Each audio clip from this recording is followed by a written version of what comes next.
All right, let's talk about a molecule you've definitely heard of, ammonia. Now, on paper, it looks super simple, right? Just one nitrogen, three hydrogens. But its chemical personality, wow, it's surprisingly complex and, honestly, it's vital to our world. So that's the big question we're tackling today. How does this tiny little molecule, NH3, end up being one of the most important chemicals on the entire planet? I mean, we make tons of this stuff. And the answer, as it so often is in chemistry, is all about its structure. So here's how we're going to break it all down. First up, we'll get to know the molecule itself. Then we'll dig into what I'm calling its basic instinct, why it acts as a base. After that, we'll see how it's a great team player with metals and check out its role in redox reactions. And finally, we'll tie it all together and see why any of this actually matters in the real world. Sound good? Let's dive in. Okay, Section 1. Let's meet the molecule, NH3. Seriously, once you get a handle on its structure, everything else it does just clicks. It's the key. So, take a look. It's got this shape called trigonal pyramidal. You can kind of think of it like a little three-legged stool. But the absolute most important part, the thing that drives almost everything it does, is sitting right there on top of the nitrogen. See it? That's a lone pair of electrons. They're not tied up in a bond. They're just hanging out, ready for action. And this lone pair is crucial. And that available pair of electrons, well, that's what gives ammonia its most famous personality trait. I call it a basic instinct. Because, well, that's what it is. It's why ammonia acts as a base. So, in chemistry speak, this makes ammonia a textbook example of a Lewis base. And don't let the name scare you. A Lewis base is just anything that can donate a pair of electrons. And ammonia, with that lone pair just sitting there, it's perfectly set up to do exactly that. Okay, so check this out. You can see it in action here. Step 1. You've got ammonia's lone pair just available and ready to be shared. Then along comes something that's looking for electrons, a proton, for example. What does ammonia do? It donates that pair, just like that, and bam, a new bond is formed. And this is precisely what happens when you mix ammonia with water. The ammonia sees a hydrogen on a water molecule and says, "I'll take that." It donates its electron pair, grabs the hydrogen, and turns into the ammonium ion. So what's left behind from the water molecule? A hydroxide ion, that OH- thing. And anytime you start producing extra hydroxide ions in a solution, that's the very definition of what makes it base. All right, so this whole electron donating thing, it's not a one-trick pony. It doesn't just make ammonia a base. It also turns it into what I'd call the ultimate team player in the chemical world.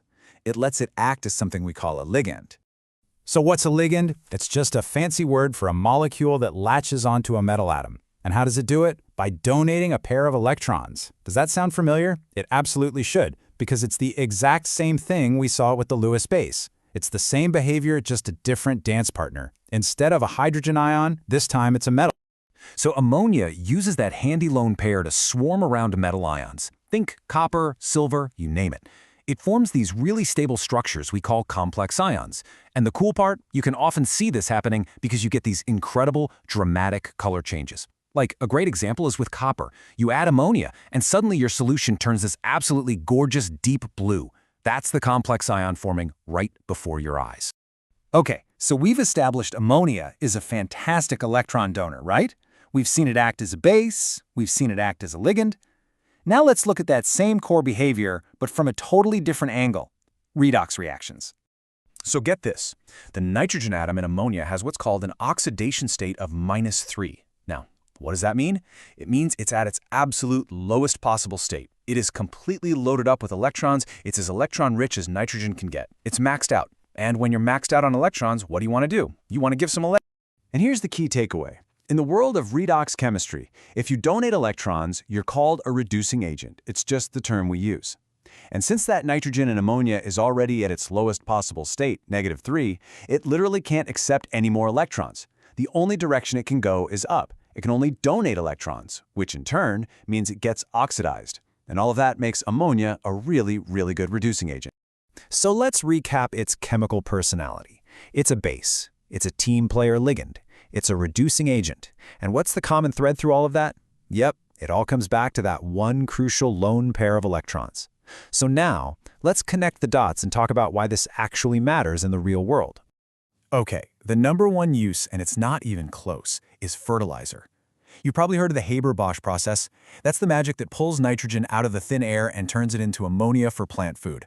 But that's not all. You'll find it in household cleaners. It's a key building block for making medicines. It's used as a super efficient refrigerant. Oh, and it's the starting point for making things like nitric acid. The list just goes on. And this quote, man, this really puts it all in perspective, doesn't it? Seriously, without our ability to make ammonia on a massive scale, there is no way we could grow enough food for everyone on this planet. The world's population would be a tiny fraction of what it is today. I'm not exaggerating when I say it's one of the single most important chemical discoveries ever. But you know what? The story of ammonia isn't over. Not by a long shot. Remember how it's a great reducing agent? How it loves to donate electrons? Well, guess what else that means? It means you can use it as a fuel. A fuel that has zero carbon in it. So that leaves us with a really big question to chew on. Could this simple molecule, with its unique chemical personality, actually be a key to a greener energy future? It's something to think about.